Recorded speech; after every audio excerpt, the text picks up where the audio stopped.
So just to give a quick recap on this lesson about building a godly household, initially we talked about setting that foundation between the spouses before you even have kids, before you get married. Yes, sir.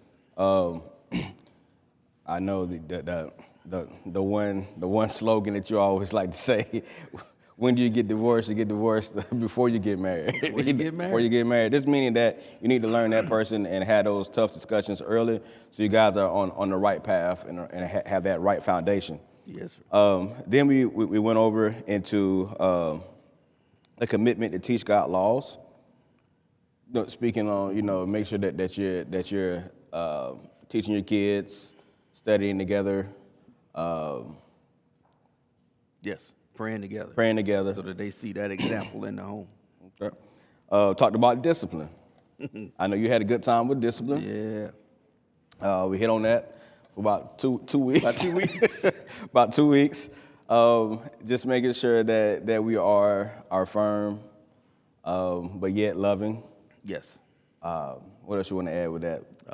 We're going to touch on Just that. 30 seconds. Yeah, we're going to touch yeah. on that again. We will. But just start early is the key. Start early when it comes to disciplining our children.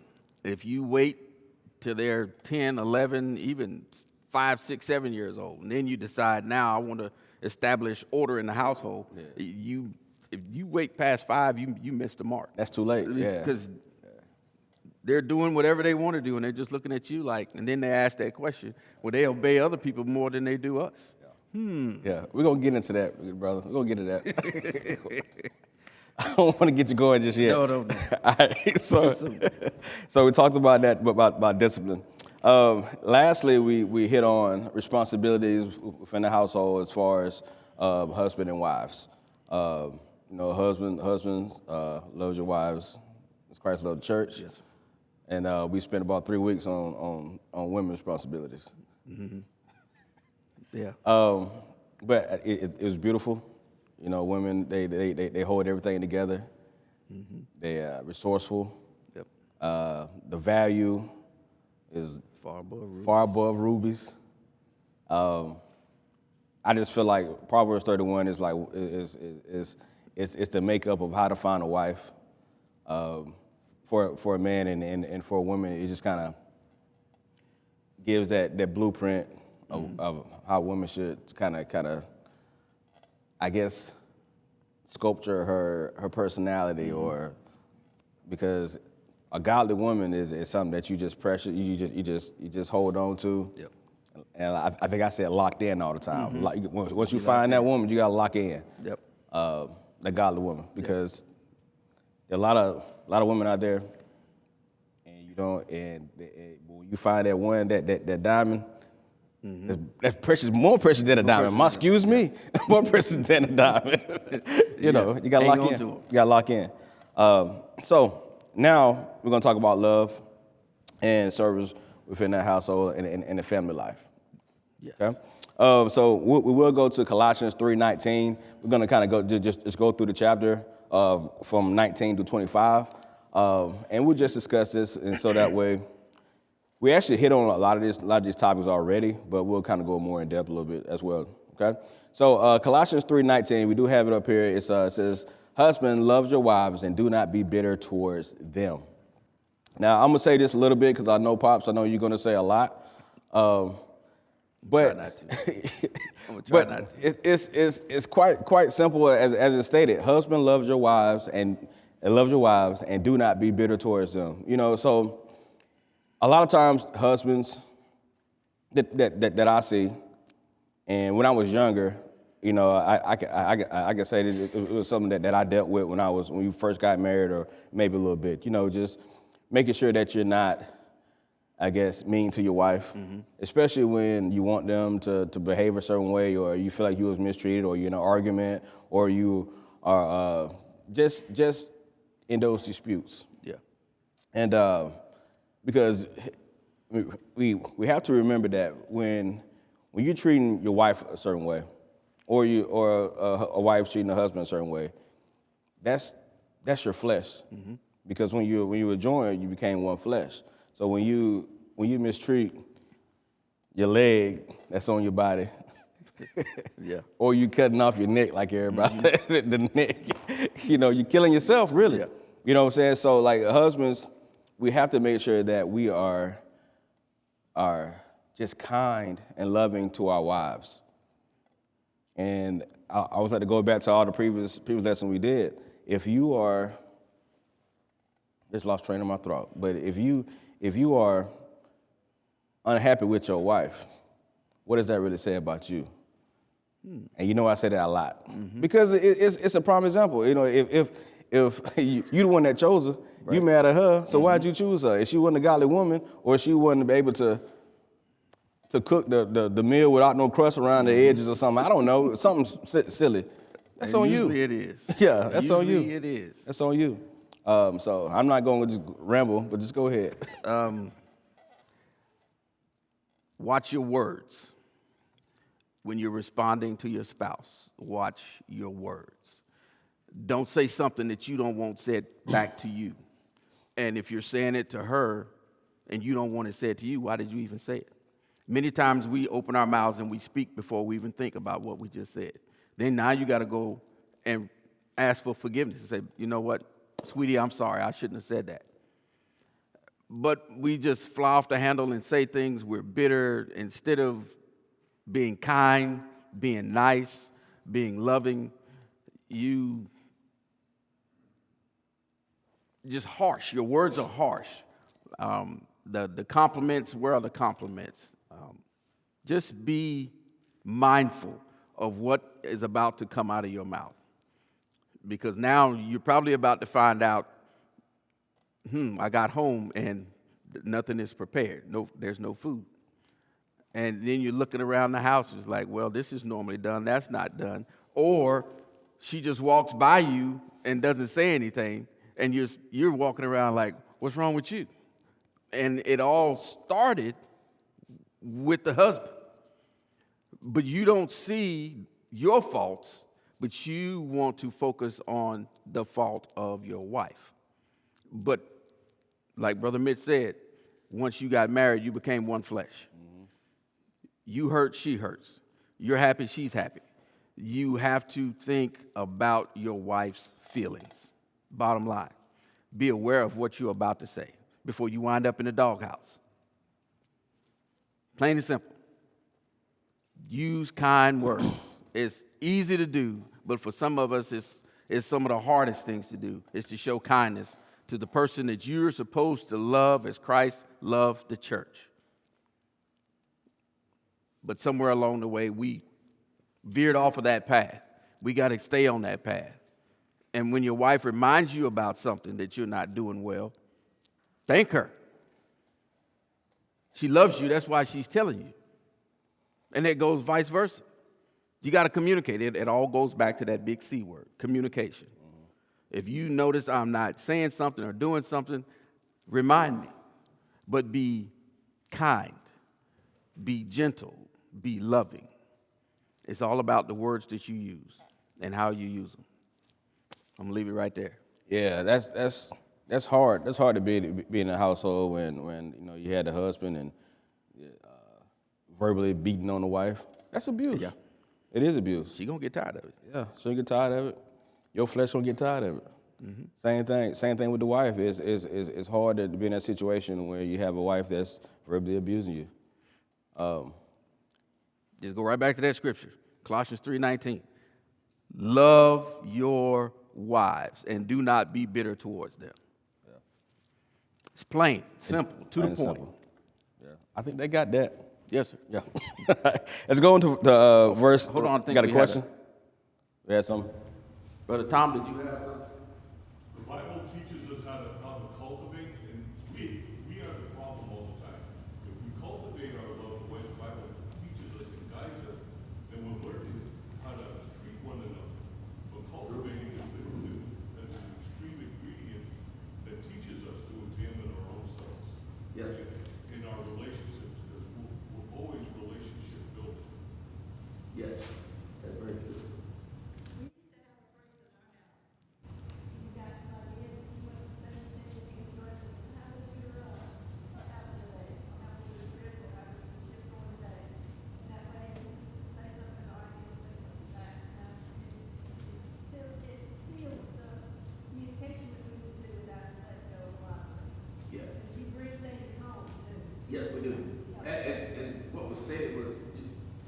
when your spouse comes home, hey, how was your day?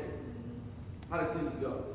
And it's kind of breaking the ice and getting them to calm down and talk through those things that they experienced for the day. And if it was something difficult that you brought home, and maybe by sitting down and talking about it with your spouse, you can work out all those kinks so that you don't bring that animosity or that anger into the house and it stays there. But now that you're communicating about it, you get it out in the open.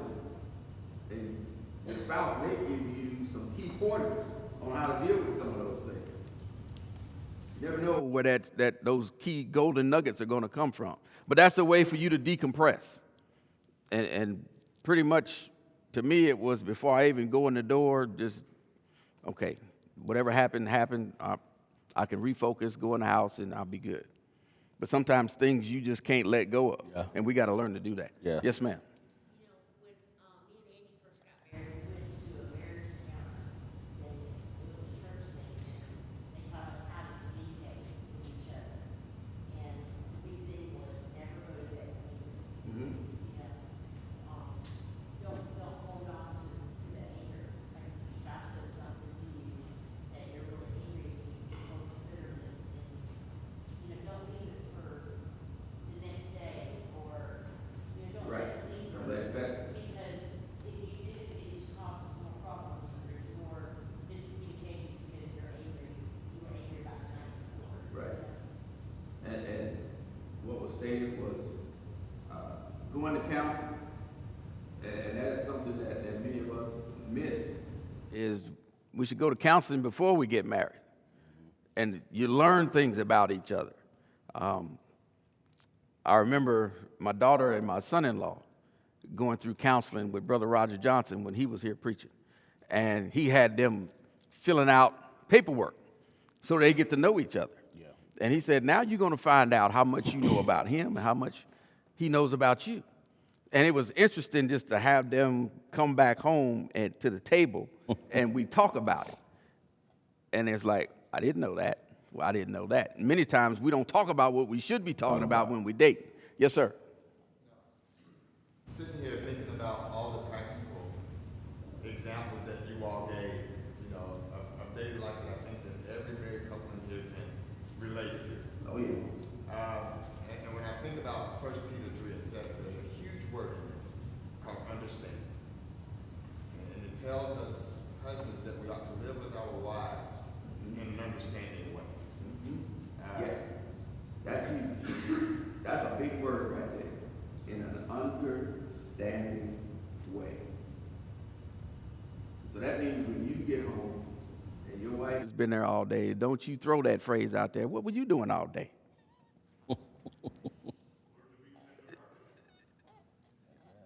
And it goes back to when I was saying that walk a mile in her shoes. You stay home and watch the kids. She goes to work every day. You got to cook. You got to watch the kids. You got to burp the baby. You got to prep the bottles. You got to change the diapers. You got to do all that stuff. That's not easy. See how nice you'll be. Yeah. And then you say, well, you look like you just got out of the bed. She may have had a rough day. Did you ask her, hey, sweetheart, what's going on? Is everything okay? Or you just fire off right into what you see wrong in the house, how she looks. Is the dinner ready? You just go in there and sit down and you don't offer to help. Remember, it's you giving 100%, both of you. It's 100%. It's not 70-30, 60-40, 50-50. It's 100% from both of you. If you want that marriage to work the way God expects for it to work, you have got to put the work in. Yes, ma'am. Nope. And we're going to have those times when it arises. Obviously, everybody knows here I'm not married, but I've got a brother who is, and my parents were great parents, 63 years of marriage. We've gone through a rough 3 years, a rough 4 years with my parents the last few years. But my brother, who was responsible for their medical, he and my sister-in-law, you would hear him sometimes come in and he's got so much stress on him, and you would hear him and snap at her sometimes. And the thing is, he didn't do it all the time, but with the stress on him, he did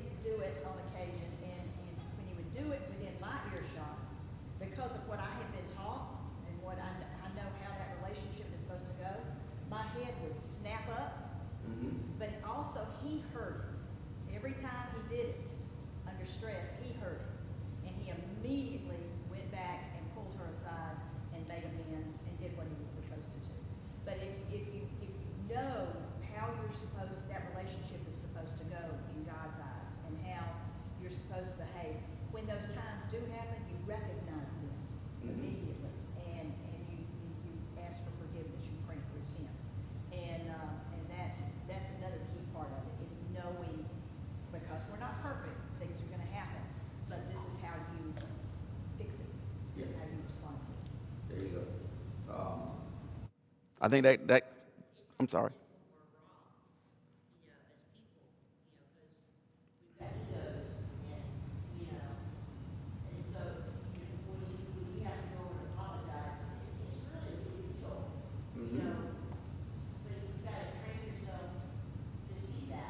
Yes.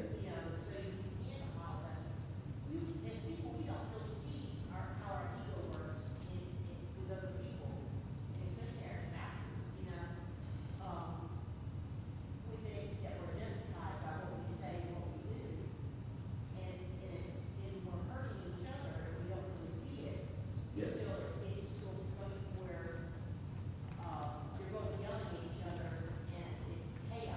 You're not listening. Yeah, some of us have huge egos. It goes back to saying something to someone and you don't want to apologize afterwards. Why is that so hard? First of all, if you rewind that tape back, before you even opened your mouth to say anything, you should have been thinking about, what am I about to say? Is this going to be harmful? Is it going to be helpful? Does it show love? Does it show that I'm just being overly aggressive? It shouldn't be that hard for two Christians to admit, I was wrong. Shouldn't be. It shouldn't be. And if it's that hard that you have to walk around the house pouting for weeks without saying something to your spouse, think about that. Christ tells us as husbands, love your wives as Christ loved the church. Why is it so hard for us to admit I was wrong? Because as was stated, none of us are perfect. And it goes back to what the brother pointed out in 1 Peter 3, verse 7. And there's another piece about that. Husbands likewise dwell with them with understanding, giving honor to the wife as to the weaker vessel, and as being heirs together of the grace of life, that your prayers may not be hindered. So think about what you're doing. Think about how you're conducting yourself. And you haven't done what you're supposed to do. You said some things, you did some things that you should repent of and apologize for, but you haven't done those things yet. Now you want to go down on your knees and pray to God. But you haven't corrected a fault that you should have corrected because of pride. I don't want to look like the weaker person. But again, you love your wife as Christ loved the church. So what's the problem? We got to take all of this. I'm the macho. I'm the man. What I say goes. We got to get away from that. Again, you are one. You are one flesh. We got to communicate better. You know what you're about to say when you say it, and you decided to say it anyway. He said, well, I can say what I want to say. This is my house. I pay the bills. See, there you go. You opening up a can of worms that I'm telling you, you're going to lose. You're going to lose. And then you want to think that you're a weaker person because you got to go back to your wife and say, baby, I'm sorry. I stepped outside of myself. I said some things that I knew before I said them. I should not have said them. But I did it anyway. Why? Because I'm trying to prove a point for whatever reason. Why? We get ourselves in so much trouble with our spouses, all because we can't control that tongue. Most of us 32, we gave all of us 32 teeth originally. I don't think you need that many teeth to eat with.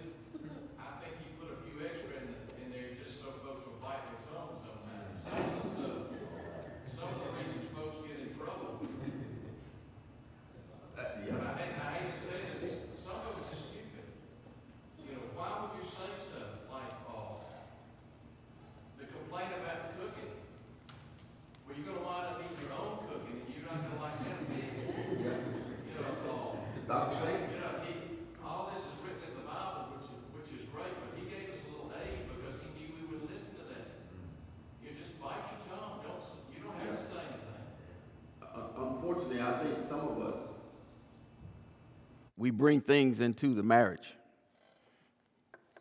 knowingly or unknowingly. And it's what I'm referring to is we see things growing up. And what am I referring to? You saw what your parents did. Good, bad, or indifferent. And that worked, so I'm going to do the same thing. And that may not have been the best thing, but you didn't see the after effects of what happened with mom and dad. But we bring things into the marriage that we shouldn't. Because what you're seeing in your parents' household growing up as a child, it may not, in many cases, it was not what God expects from a husband and a wife. I wonder which end of the house I was gonna wind up on. You see what I'm saying? And a man that do the same thing has got to be not too bright.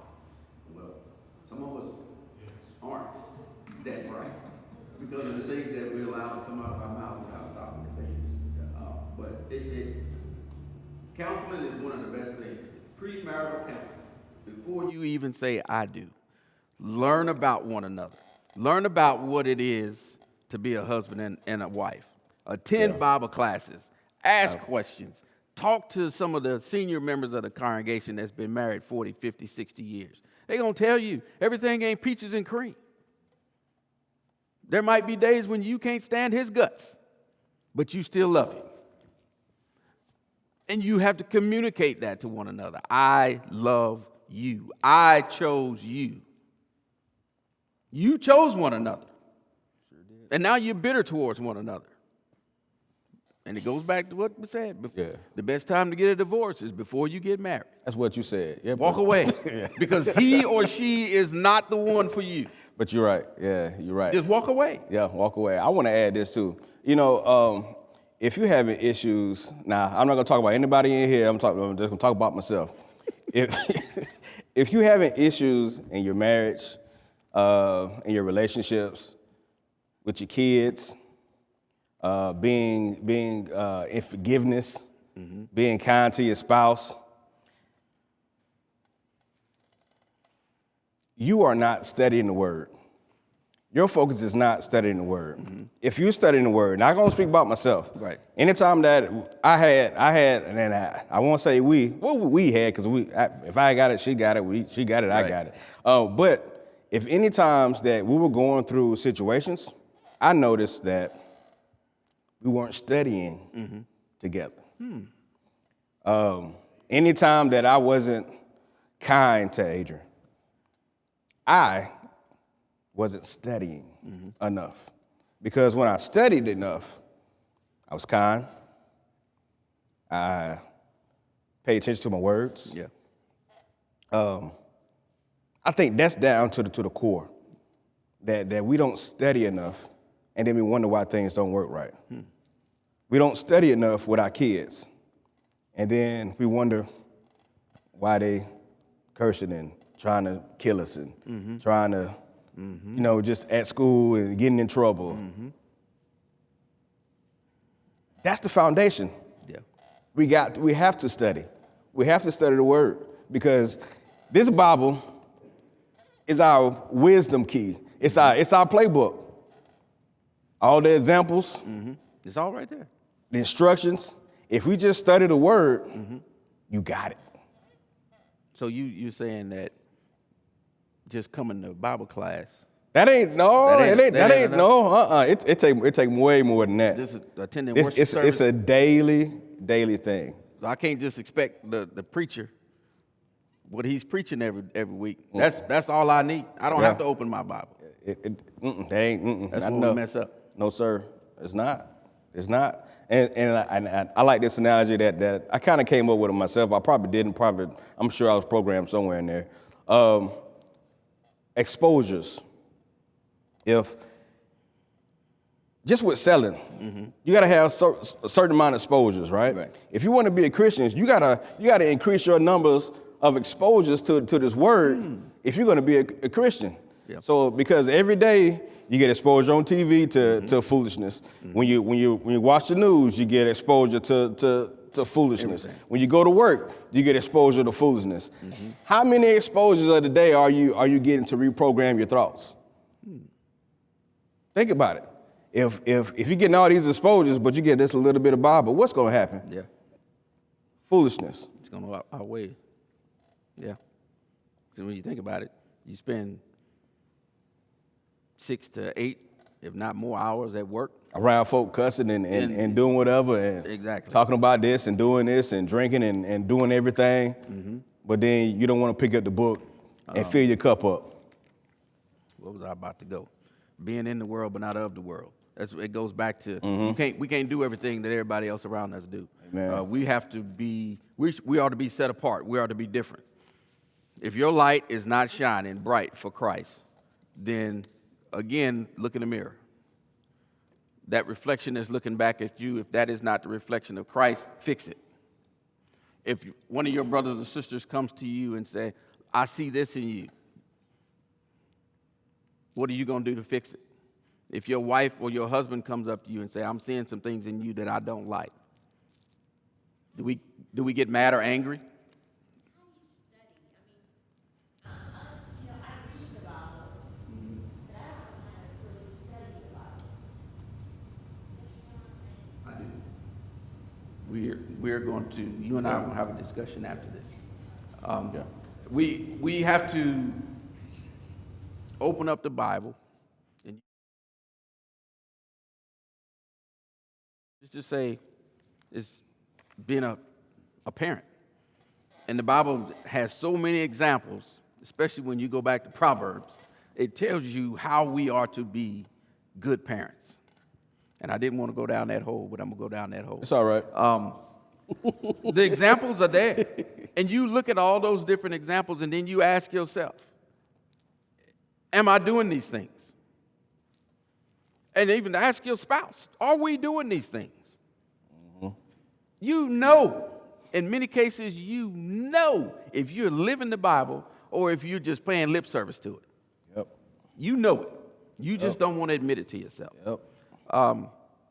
We were talking about children, how we should discipline them starting when they're young. If you don't, there's going to be problems. I was telling Brother Mitch, and he was asking me about this verse 20 in Ephesians chapter 3, "Children, obey your parents in all things, for this is well-pleasing to the Lord." And I said, I was watching the news this last week, and it sickened me to learn that so many kids, because their parents told them no, because I can't play with my Xbox, because I can't eat what I want to eat because I don't want to eat what you cooked, because I can't go where I want to go because you don't like my friends. I wanted to use the car, and you told me no. So what was their response to their parents? They killed them. They killed them.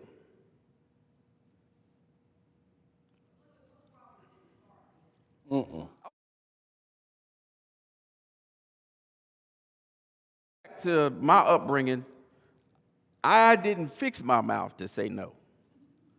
Because when my parent told me no, no meant no. Whether that was mom, whether that was dad, whether it was either one of my grandparents, no was no. And you didn't get a discussion. And don't fall out in the floor and have a fit. All they really gonna do is just look at you and say, "Now get up, go clean yourself up, and act like you got some common sense." But in today's world, we give to our kids, and we give them everything. And the consequences when they don't do what they're supposed to do, there are no consequences in some households. And then you wonder why children are killing their parents. But and the Bible tells us how we're supposed to discipline them, how we're supposed to raise them, I knew Saturday night to get all my clothes ready for worship service on Sunday morning. That was just programmed into me. I knew that. I knew where I was going to be Sunday morning. I knew Yeah. where I was going to be on Wednesday. Yep. I knew where I was going to be Sunday afternoon. It wasn't, do we have to go back? I knew that. Why? Because the example was there. But we give our children options. Oh, you don't want to go to worship service today? Oh, you can stay home. Where is that in the scriptures?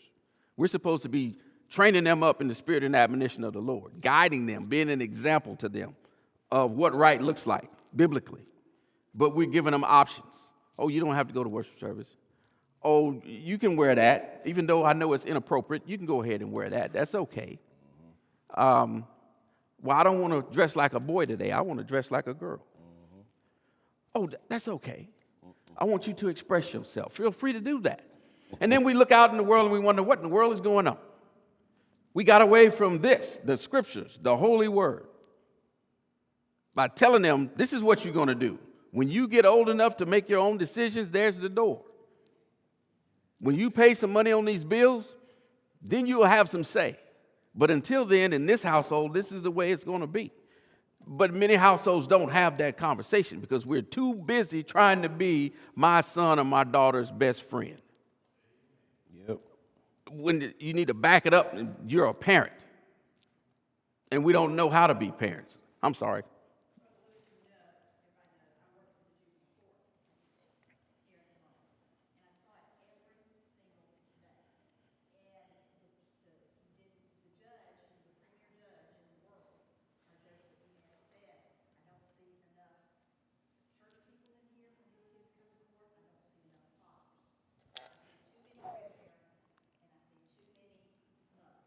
Yeah. Mm-hmm.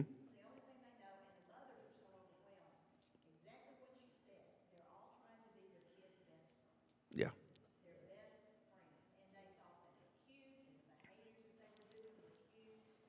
Mm-mm.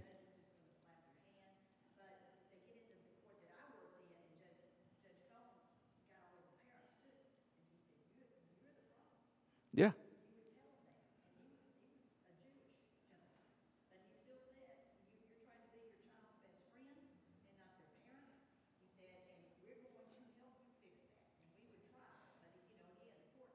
You can only do so much.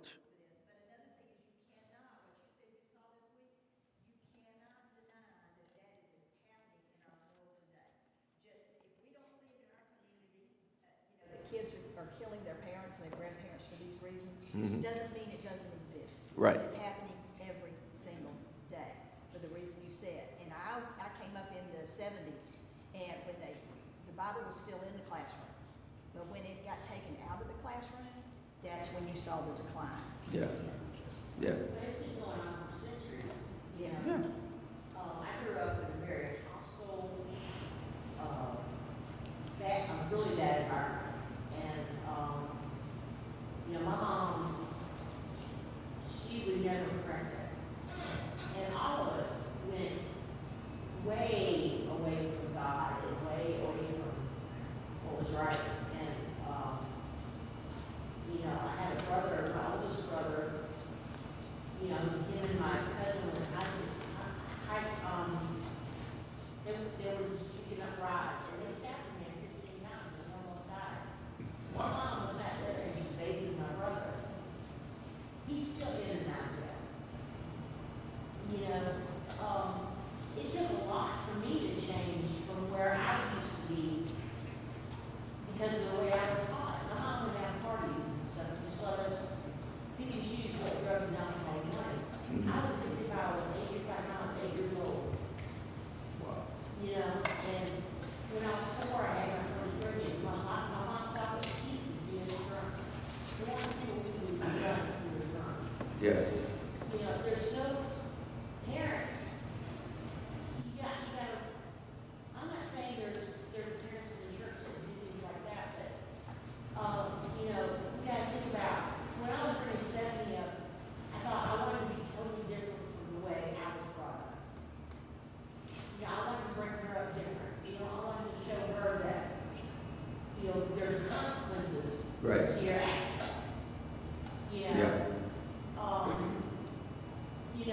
And that she needs to listen to what we say because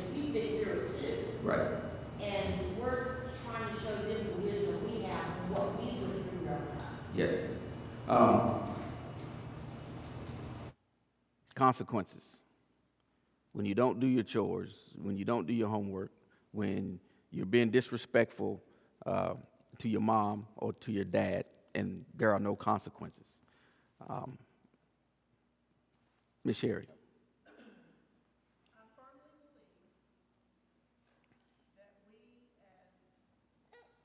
as, not even just Christians, but as just people who use our brains, can see the connection between when we thought it was a good thing to kill babies, and that women had murdered their children, and the lack of love, because it's not that we give our kids too many choices, it's that we choose not to love our children. You do not love your children if you do not want them to go to heaven. And if you don't want to go to heaven, then don't discipline them. And they'll turn into a little terror. But I firmly believe when this country said, let's murder babies.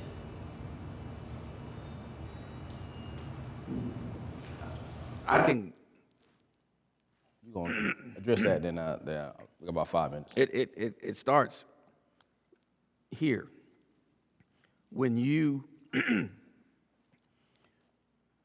decide to do things that married couples are supposed to do, and you're not married, and you're still a teenager, and you're having sex, that's not what the Bible tells us. Sex is meant for marriage, to bring life into the world, not to just have fun. And we have to instill that in our children's minds. When you make that decision to give yourself to someone, that is something you can't take back. And when you talk to kids and they say, you know what, I made that choice to give myself to this person that I was dating, and if I knew then what I know now, that this is something that's precious, that God intended it for marriage, I would not have done X, Y, and Z. That's when we start bringing children into the world, when we're not even ready to be a parent, and you're still a child yourself. So it goes back to that. We're making choices that we shouldn't be making as children, and as parents, we're controlling who our children are around. That's where we have to be the godly parents that the Word talks about, to tell them, no, that person that is your friend, you shouldn't be hanging around them because they're a bad example to you. But we want to be the friend, so we just allow it. Brother Barry. That goes, as the home goes, so goes the nation. And we allowed, back starting in the 50s, this little box to come into our living room. Yep. That eventually brought in a lot of ideas that was contrary to what we know to be good foundations, that of the home should be.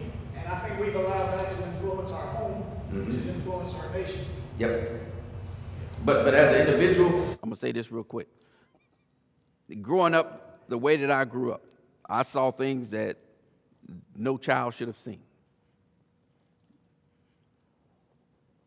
And I remember things that my grandmother told me. I pray that you don't do this. I pray that you don't do that. At some point, we got to take accountability of ourselves and say, just because I witnessed something doesn't mean that I have to be a product of society and follow and do everything that everybody else does. I love my dad dearly, but he gave me so many bad examples of a father, of a husband. And I saw those things and they stick with me to this day. That's why when I met Lindell and I told her, look, I'm ready to get married. And divorce is not even in the equation. I went through that as a child. I didn't like it. I saw how it split up our household and how God was not there where he needed to be. and it didn't happen until later in my teenage years. But just because you witness these things, you do not have to repeat them. You have to make up your mind. And what I did after I was introduced to the gospel, I said, now I know what I'm supposed to do. I know what a husband is supposed to be. I know how I'm supposed to love my wife. I know that I'm not supposed to do all these things that my dad showed me. So we got to take some accountability also and say, I don't have to repeat all these bad things, and make sure that I bring up and nurture a good household. Yes, brother. The wickedness of man was displayed in the first chapter of the Bible, chapter 6 of Genesis. God illuminated the earth because of the wickedness of man after he created the wickedness of the world. That wickedness is still present 2,000 years later. Yeah. We didn't find the salvation in Jesus Christ to be the same person. Also, I want to say, 2 weeks ago, when y'all were talking about the virtuous woman, the characteristics of the woman here, it reminded me of a verse that I read a long time ago in 1 Corinthians 11. 1 Corinthians 11 talks about not just the relationship between God, Jesus, man, and woman, but basically the diagram of it. How man is the image and glory of God. Jesus is the head of man. Man is the head of the woman. God is the head of Jesus. It also says that the woman is the glory of man. I just want to point that out. Thank you. Thank you. Our time is up. It goes so fast. Thank you for your input. Thank you for being here. We will try to complete this next week. We will try. Try to make it verse 3. We'll try to make it verse 3. Thank you. I thank you guys.